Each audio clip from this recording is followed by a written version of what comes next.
चलो, तो हम लोग कल कहाँ तक बात कर लिए थे भाई? फॉर केमिकल टेस्टिंग या फिर टॉक्सिसिटी टेस्टिंग की बात कर चुके थे क्या अपन? फॉर केमिकल टेस्टिंग या फिर टॉक्सिसिटी टेस्टिंग की हम बात कर लिए थे। अगला आज टॉपिक डालना, that is the transgenic microbes. अब हम ट्रांसजेनिक माइक्रोब्स बनाएंगे। हमारे पास अगला टॉपिक है, हमारे पास ट्रांसजेनिक,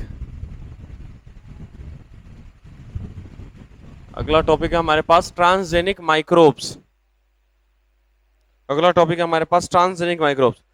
अच्छा, जब ट्रांसजेनिक माइक्रोब्स की बात करते हैं तो इसमें हम लोग सबसे ज्यादा जो बनाए हैं वो है हमारा ट्रांसजेनिक ट्रांसजेनिक ई कोलाई। कौन सा माइक्रोब सबसे ज्यादा है हमारे पास? Transgenic E coli. तो हम लोग ट्रांसजेनिक ई कोलाई में देखेंगे क्या क्या किए हम लोग। तो हमारे पास क्या है भैया? एक तो ट्रांसजेनिक ई कोलाई है हमारे पास। क्लियर है भाई? अब हम इसमें कौन कौन सा जीन ट्रांसफर किए हैं अभी तक, हम उसकी बात करेंगे। सबसे पहले हम लोग इसमें क्या किए? ह्यूमन इंसुलिन का जीन ट्रांसफर किए। याद है कि नहीं याद? अरे, transgenic animal, transgenic E coli के अंदर सबसे पहले हम लोग किसको ट्रांसफर किया भैया? ह्यूमन इंसुलिन का जीन ट्रांसफर किया। तो सबसे पहला क्या आ जाएगा भैया? हैविंग, इसके में हो सकता है ह्यूमन इंसुलिन का gene, having human insulin gene. और ये किसके लिए था भैया? ह्यूमन इंसुलिन जीन कौन से बीमारी के लिए था भाई? For diabetes mellitus, for treatment of diabetes. किसके लिए था भैया? For treatment of, for treatment of diabetes. चलो अगली बात करते हैं हम लोग, समझना। सबसे पहले हम लोग ह्यूमन इंसुलिन का जीन डाला, उसके बाद हमने डाला ह्यूमन ग्रोथ हार्मोन का जीन। क्या डाला भैया? ह्यूमन ग्रोथ हार्मोन का जीन डाला। हमने डाला इसमें ह्यूमन ग्रोथ हार्मोन जीन। अच्छा, ग्रोथ हार्मोन जब जीन डालेंगे तो ये मेरे को ग्रोथ फैक्टर ला के देगा। तो उससे हम क्या करेंगे? अगर छोटे इंसान को दे दे तो उसका लंबाई बढ़ जाएगा। तो जो ड्वार्फिज्म है, क्या उनके लिए यूज करेंगे क्या? For dwarfism. किसके लिए यूज किए हम लोग? For the treatment of dwarfism, dwarfism. ठीक है। उसके बाद हमने डाला इसमें ह्यूमन का कैल्सीटोनिन जीन डाला हमने इसमें। कौन सा जीन डाला भैया हमने इसमें? कैल्सीटोनिन जीन डाला हमने ह्यूमन का। ह्यूमन का कौन सा जीन डाला भैया हमने? कैल्सीटोनिन जीन डाला था। समझ ना? कैल्सीटोनिन देखना, कभी कैल्सीटोनिन जो होता है ना, याद करो। अरे इधर देखो, विटामिन ए की कमी से क्या होता है? विटामिन ए की कमी से, विटामिन ए की कमी से होता है नाइट ब्लाइंडनेस। विटामिन बी की कमी से होता है बेरी बेरी। विटामिन सी की कमी से होता है स्कर्वी। और विटामिन डी की कमी से हड्डी से रिलेटेड प्रॉब्लम आता है, मान से रिलेटेड प्रॉब्लम आता है, उसको हम लोग बोलते हैं रिकेट्स। याद है? अरे रिकेट्स याद है? और ये कैल्सीटोनिन वही है। ये कैल्सीटोनिन अगर हमारे बॉडी को मिलेगा तो हमारा बॉडी क्या बना देता है? इससे विटामिन डी बना देता है। समझ में आएगा? अगर हमारे बॉडी को कैल्सीटोनिन मिलता है तो वो क्या करता है? इससे विटामिन डी को बना देता है। तो बताओ, क्या हम इससे रिकेट्स को ठीक कर सकते हैं क्या? अरे, कैल्सीटोनिन का जीन अगर हम ट्रांसफर कर दिए किसके अंदर? ई कोलाई के अंदर, तो वो हमको कैल्सीटोनिन बना के देगा। और वो जब अपन इंसान को देंगे तो वो क्या करेगा? उसका रिकेट्स को ठीक करेगा कि नहीं करेगा? For the treatment of rickets, for the treatment of rickets. अगला है हमारे पास, अगला हम लोग डाले ह्यूमन इंटरफेरॉन जीन। अगला हम लोग डाले हैं ह्यूमन इंटरफेरॉन जीन। वापस समझना, इधर ह्यूमन इंटरफेरॉन जीन क्या होता है वो सुनो। इधर देखो भैया, इंटरफेरॉन का काम सुनना। इंटरफेरॉन की बात करें तो जब भी हमारे में कोई वायरल इन्फेक्शन होता है, वापस समझना, जैसे कि मान लो हमारे पास 10 गो सेल है, बराबर है क्या? यहाँ पे हमारे पास ये 4 सेल दिख रहा है ना भैया। मान लो कि इस सेल में इन्फेक्शन हुआ। क्या हुआ? हमारे इस सेल में इन्फेक्शन हुआ। जब इस सेल में इन्फेक्शन होगा तो ये क्या करेगा? ये वाला सेल क्या करेगा? इंटरफेरॉन रिलीज करेगा। क्या रिलीज करेगा भैया? अच्छा, किसका इन्फेक्शन होगा? वायरस का। किसका इन्फेक्शन होगा भैया? वायरस का। जब वायरल इन्फेक्शन होगा इस सेल में तो ये सेल क्या रिलीज करेगा? इंटरफेरॉन। और इंटरफेरॉन जब रिलीज होगा तो ये इसके लिए रिलीज नहीं हो रहा है, बाकी के लिए रिलीज हो रहा है। मतलब बाकी को इन्फॉर्मेशन चला जाएगा कि भैया हमारे अंदर किसी वायरस का इन्फेक्शन हुआ है, तुम अपने आप को अपने से प्रोटेक्ट प्रोटेक्ट कर लो। समझ में आया कि नहीं? वापस सुनना, जैसे ये 4 सेल है, इसमें से ये सेल में क्या हुआ भैया? इन्फेक्शन हुआ, किसका? वायरस का। तो ये सेल क्या करेगा? रिलीज करेगा इंटरफेरॉन को, और ये इंटरफेरॉन जाके इन सेल पे वर्क करेगा। इसके आसपास 3 गो सेल है, तो इन सेल पे वर्क करेगा और इसको क्या बोलेगा भैया? कि तुम अपने आप को प्रोटेक्ट कर लो, क्योंकि किसका इन्फेक्शन हुआ है हमारे अंदर? वायरस का इन्फेक्शन हुआ है। अरे ये बात समझ में आई नहीं है? मतलब अगर हम इंटरफेरॉन जीन ट्रांसफर कर लेते हैं तो बताओ, अगर किसी में इंटरफेरॉन रिलीज नहीं हो रहा है तो उसको हम दे सकते हैं, और अगर हम उसके बॉडी में इंटरफेरॉन को डाल रहे हैं तो बताओ, क्या उसको हम वायरस से रेसिस्टेंट नहीं बना रहे हैं क्या? अरे बोलो, क्या उसको हम वायरस से रेसिस्टेंट बना रहे हैं, नहीं बना रहे? तो ये हो गया फॉर वायरस रेसिस्टेंट। इसको हम लोग करते हैं किसके लिए? For virus resistant. इसको हम वायरस के लिए रेसिस्टेंट बनाते हैं। यहां तक क्लियर है भाई? इसको हम वायरस के लिए रेसिस्टेंट बनाते हैं। उसके बाद आता है हमारा ह्यूमन का एंटीजन वाला जीन। Human antigen gene. देखो, ह्यूमन एंटीजन जीन की बात करें तो ह्यूमन एंटीजन जीन का क्या काम? देखना, शरीर पे हमारे एंटीजन प्रेजेंट है, अरे, और हमारा शरीर हमारे सेल को पहचानता है ना। तो ह्यूमन के एंटीजन का अगर सेल प्रेजेंट है, अगर जीन प्रेजेंट, तो वो ह्यूमन एंटीजन बनाएगा। तो क्या कोई वैक्सीन लेने देने में ज्यादा बेहतर नहीं हो जाएगा क्या? अरे क्या इसको हम वैक्सीन में नहीं यूज कर सकते हैं क्या? तो हम इसको किस में यूज कर सकते हैं भैया? For vaccine production. किसके लिए यूज कर सकते हैं हम लोग? For vaccine production.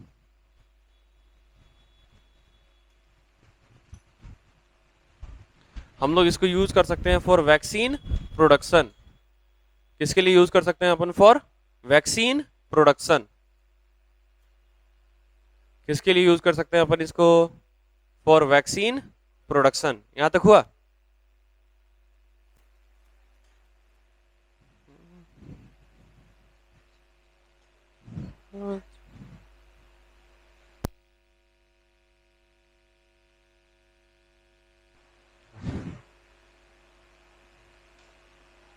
यहां तक लिखो आराम से, थोड़ा सा जल्दी।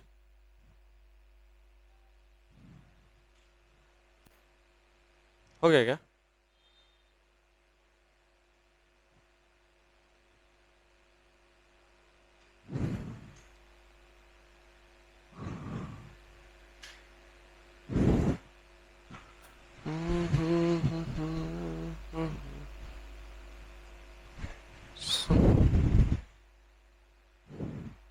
सो फूल खिले जब ये खिला रूप सुनहरा। अभी 5 मिनट में खत्म हो जाएगा। चलो, यहां तक हो गया क्या? अरे यहां तक कोई दिक्कत? चलो, इसके आगे बात करें क्या हम लोग? अरे इसके आगे बात करें तो अब देखो, ये हम लोग माइक्रोब्स बनाए हैं ट्रांसजेनिक ई कोलाई, और ट्रांसजेनिक ई कोलाई में हम लोग ये जीन ट्रांसफर किए थे। अरे यहां तक कोई तकलीफ है क्या?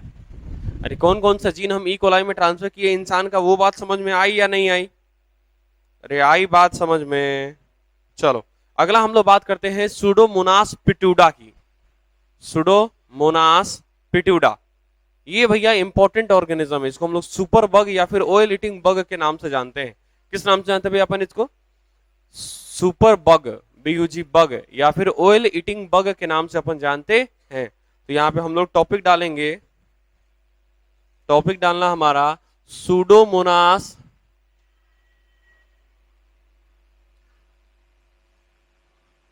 पुटिडा। सुडोमोनास पुटिडा हमारे पास ऑर्गेनिज्म है, दैट इज द सुडोमोनास पुटिडा। हम इसको यूज करते हैं बायो रेमेडिएशन में। वापस से बोलो भैया, इसको यूज किस में करते हैं भैया? Use as bioremediation. किस में यूज करते हैं हम लोग? Use as bioremediation. Bracket में लिख देना, यूज एज बायो रेमेडिएशन। अच्छा, रेमेडिएशन का मतलब क्या था भैया? Pollution control.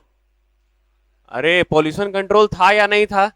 और बायो रेमेडिएशन का मतलब लिविंग ऑर्गेनिज्म से हम पॉल्यूशन को कंट्रोल करेंगे। और इसका एग्जांपल बताया था भैया कि भैया जब समुद्र में तेल गिर जाता है तब वहां पे क्या चाहिए मेरे को, कोई ऐसा ऑर्गेनिज्म चाहिए जो तेल को खा सके और तेल को खत्म कर देगा, तो वहां पे फिर वाटर क्लियर हो जाए कि नहीं। अरे पानी का पोल्यूशन खत्म हुआ, नहीं तो तेल कभी उड़ने वाला थोड़ी है भैया।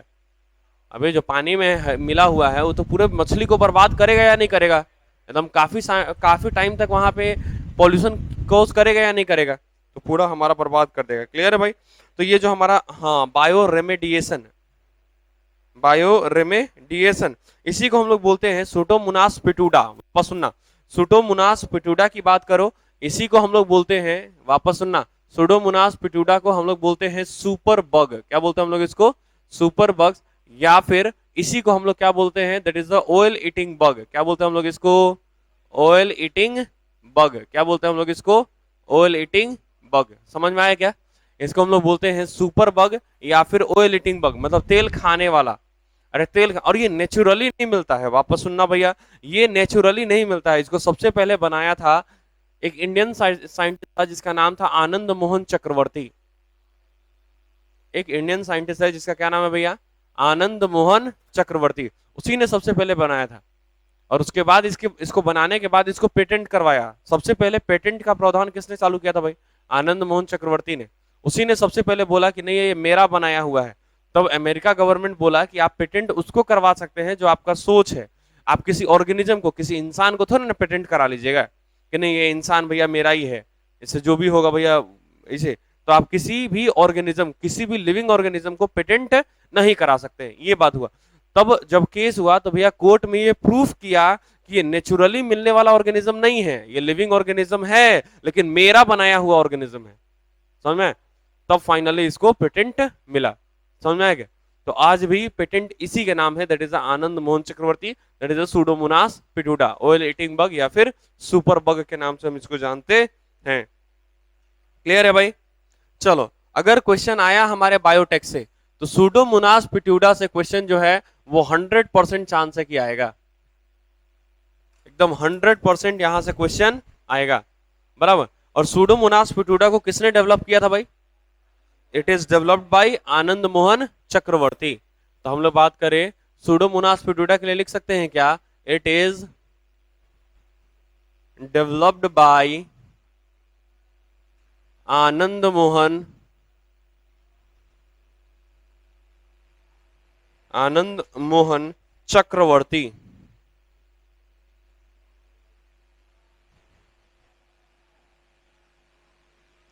आनंद मोहन चक्रवर्ती, इसको किसने डेवलप किया भैया, आनंद मोहन चक्रवर्ती ने। और इसने इसको कहां पे पेटेंट कराया था भाई, अमेरिका के अंदर। क्लियर भाई, अमेरिका के अंदर ये रहता था और वहीं पे इसको पेटेंट करवाया था। क्लियर, वहां के सुप्रीम कोर्ट में केस लड़के। यहां तक बात समझ में आई। अच्छा एक बात जो हमारा, अच्छा मेनली ट्रांसपोर्ट क्या होता है हमारा, पेट्रोलियम डीजल यही सब ट्रांसपोर्ट होता है ना भाई, ट्रांसपोर्ट होता है ना, उसी के फटने उठने का चांस ज्यादा है। अच्छा पेट्रोलियम डीजल जो भी हमारे पास ऑयल है वो सब क्या है, वो सब हमारे पास हाइड्रोकार्बन है।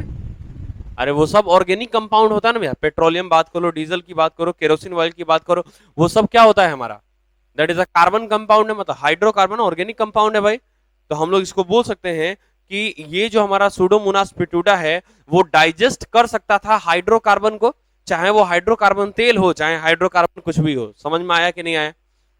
तो हम लोग बात करें सुडोमोनास पिट्यूटा या फिर सुपर बग की, तो इट कैन डाइजेस्ट, हम लोग बोले it can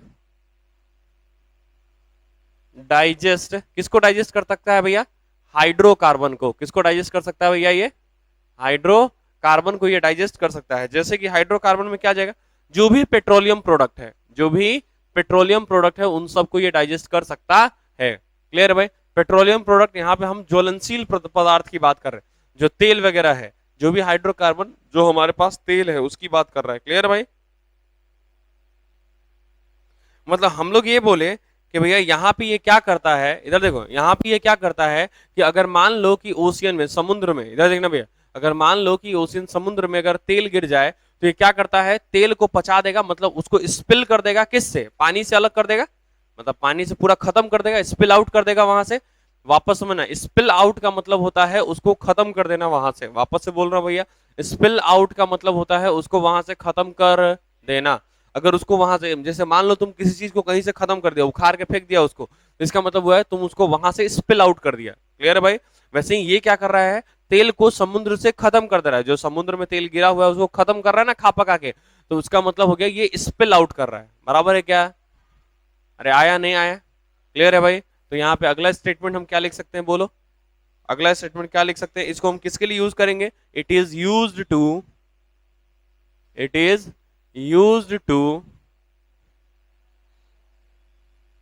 it is used to oil spill from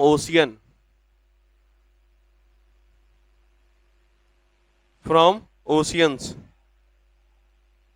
मतलब हम लोग ये बोले, अरे देखो इसका मतलब हम लोग ये बोले कि भैया इसको हम लोग मेराइन वाटर पोल्यूशन कंट्रोल के लिए यूज कर रहे हैं। अरे समुद्री पानी मेराइन वाटर है ना भाई हमारे पास, तो मेराइन वाटर कंट्रोल के लिए यूज करते हैं हम लोग।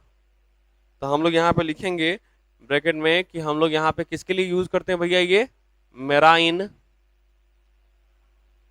वाटर पोल्यूशन कंट्रोल करते हैं। मेराइन वाटर पोल्यूशन कंट्रोल करते हैं। यहां तक समझ में आई क्या? अरे समझ में आई नहीं आई? अच्छा इनकी बात करें ना, आनंद मोहन चक्रवर्ती की, आनंद मोहन चक्रवर्ती की, तो भैया ये बीएचयू से थे। कहां से थे भाई?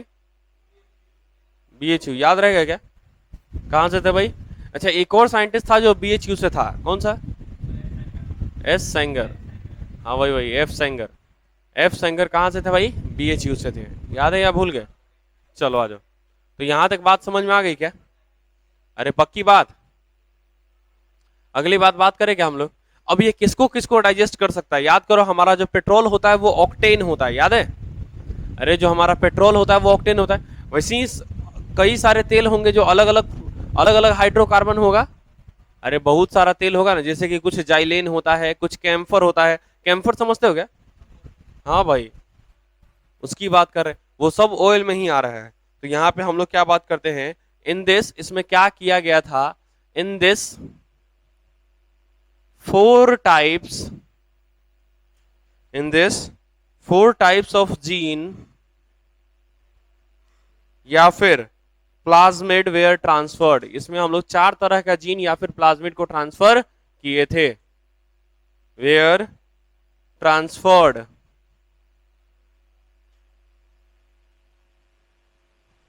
इसमें हम लोग 4 तरह का जीन हम लोग ट्रांसफर किए थे। क्लियर है भाई? अच्छा 4 तरह का जो जीन हम ट्रांसफर किए थे वो किसको किसको अच्छा जो भी जीन ट्रांसफर किए होंगे वो सब इसी के लिए होगा कि हाइड्रोकार्बन को डाइजेस्ट कर सके। तो अलग अलग हाइड्रोकार्बन को डाइजेस्ट करने के लिए अलग अलग जीन रहा होगा। अरे समझ में आया कि नहीं आया? तो यहाँ पे जो हम जो जीन ट्रांसफर किए थे, यहाँ पे हम लोग सबसे पहला किए थे ओसीटी ऑक्ट जीन। दूसरा था हमारा XYL that is a xylene का जीन। तीसरा था हमारा that is a CAM camphor के लिए बात कर रहे हैं। और जो हमारा पांचवा था वो था, चौथा था वो हमारा था NaH। बराबर है क्या? और ये इसकी बात करें तो भैया इसको हम लोग बोलते हैं ऑक्टेन डाइजेशन। इसको किसके लिए ट्रांसफर किया था भैया?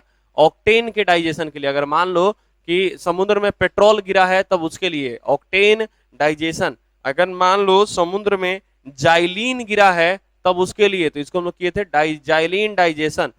हम लोग CM की बात करें तो इसको हम लोग किए थे कैम्फर डाइजेशन के लिए। किसके लिए किए थे हम लोग? कैम्फर डाइजेशन के लिए किया था। और NaH की बात करें तो इसको हम ट्रांसफर किए थे नेप्थलीन डाइजेशन के लिए। किस लिए किया भैया इसको? नेप्थलीन डाइजेशन के लिए किया था। यहां तक कोई तकलीफ है क्या? अरे यहां तक कोई तकलीफ है क्या? वापस सुनना। ऑक्ट जीन काहे के लिए ट्रांसफर किया था भैया? ऑक्टेन के डाइजेशन, मतलब पेट्रोल के डाइजेशन। XYL जीन का ट्रांसफर किया? जाइलीन के डाइजेशन के लिए। CAM कैम्फर के डाइजेशन के लिए। और NaH नेप्थलीन के डाइजेशन के लिए। अरे यहां तक समझ में आई बात नहीं आई? हाँ 4 टाइप्स ऑफ जीन, मतलब 4 तरह का जीन या फिर किसी दूसरे का प्लाज्मिड इसके अंदर ट्रांसफर किया गया। किसके अंदर भैया? सुडोमोनास पिट्यूडा के अंदर। Plasmid were transferred, WERE।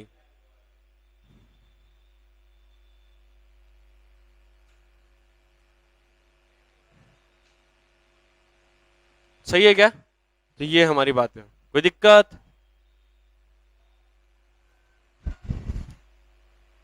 अरे यहां तक कोई तकलीफ है तो बोलो। और ये हो गया भैया तुम्हारा चैप्टर कंप्लीट। ये तुम्हारे चैप्टर में कुछ भी नहीं बचा भैया, तुम्हारा बायोटेक 1 और बायोटेक 2 ये हमारा दोनों कंप्लीट हो गया है। क्लियर है ना?